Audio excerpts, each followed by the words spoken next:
So we are back in the studio with Lisa Lain. She comes each week and just shares garden questions. What are other gardeners thinking about? What are they sharing? What are they asking? What are we seeing? And that could be via email, via Facebook, via Instagram. I mean, it's coming from, or right here, actually in the garden center. People asking questions. We see, I don't know, how many baggies did you look at this week? No. I mean, people bring in Ziploc baggies full of bugs, death, which we appreciate. I'm glad you sealed it so we don't spread it to all the other all the other plants here. I get really nervous when I just see a twig coming in. It's covered in scale, covered in mildew, covered in. We don't want that. So no, baggies are greatly appreciated. Yep. And actually bringing in a sample is hugely useful. Because sometimes when people describe things, those words, we all get mixed up in words, meanings. And so to have a sample in front of your face and we can look at it under a little microscope, it's very helpful. Is the microscope working now? Did you get that figured out? Oh, good. I know you mentioned it, and then I forgot I got another one at home. So it kind of has a mind of its own sometimes, but been talking sweetly to it, and it's been working lately. So pretty cool. Yep. So microscope, we got a microscope that just plugs right into the back of a huge screen TV. Slickest invention ever. Not a microscope. Like you can watch us look at it together on the big screen TV. It's really cool. Yes. So anyway. Easy to see spider mite with. And which is, I've been seeing a lot of spider mite out there. 'Tis the season. So if you, especially some plants spider mites love junipers. Yeah. They love the little Alberta spurs. When there's certain things that they really love. Ivy is another one. So I kind of walked the neighborhoods and I walked by this one house and I went, oh my gosh. You knock on the door and go, hey, you've got spider mite. Get out of here. I don't got spiders. And the thing is, it's starting to really kill off part of their juniper.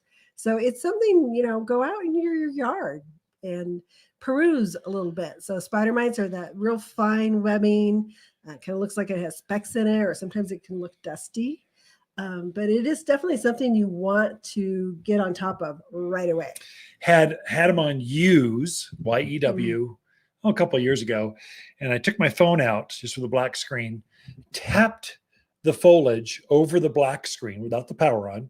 And if you see dust crawling around the screen, you've got spider mites. And it's not just one. You'll see like the screen is covered with dust crawling around. And they've got a scarifying mouth part. So they kind of scrape the tissue off by the bazillions till the plant starts to lose its tissue and it can no longer create photosynthesis.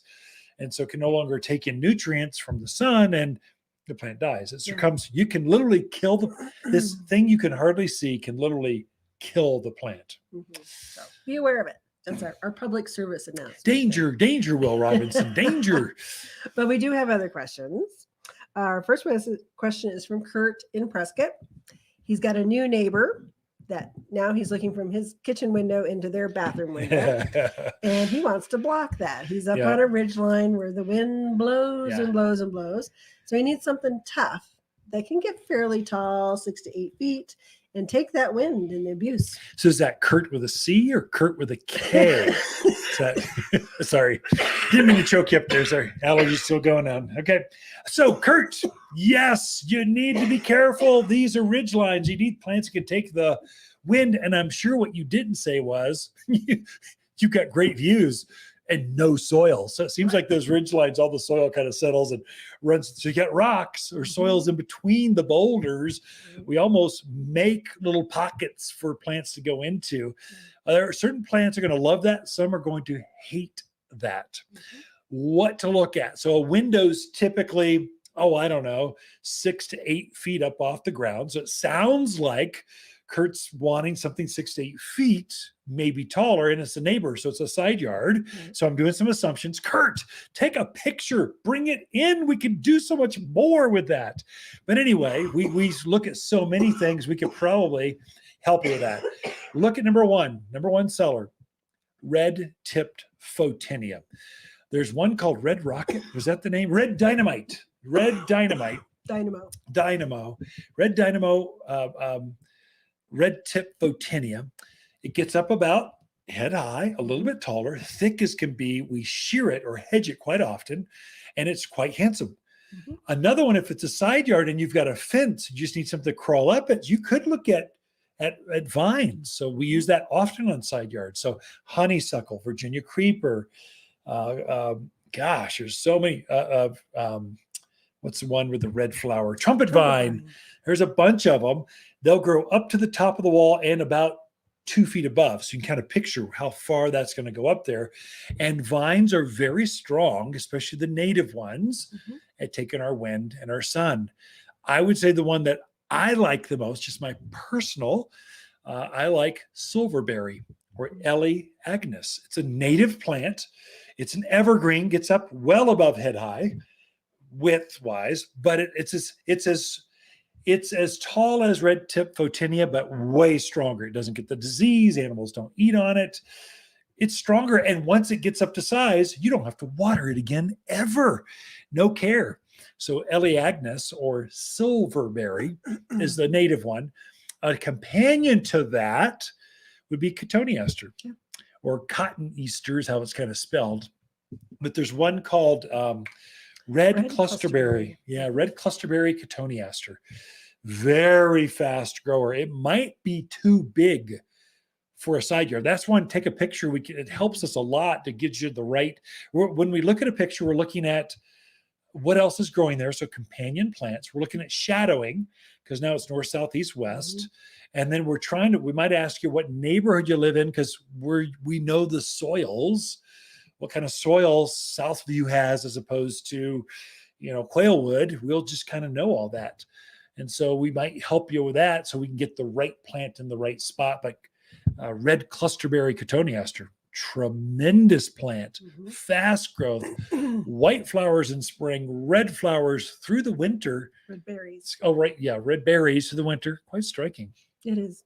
What do you think of junipers? What of a Spartan juniper? Which sure. Or even your blue arrows. They're narrow but tall.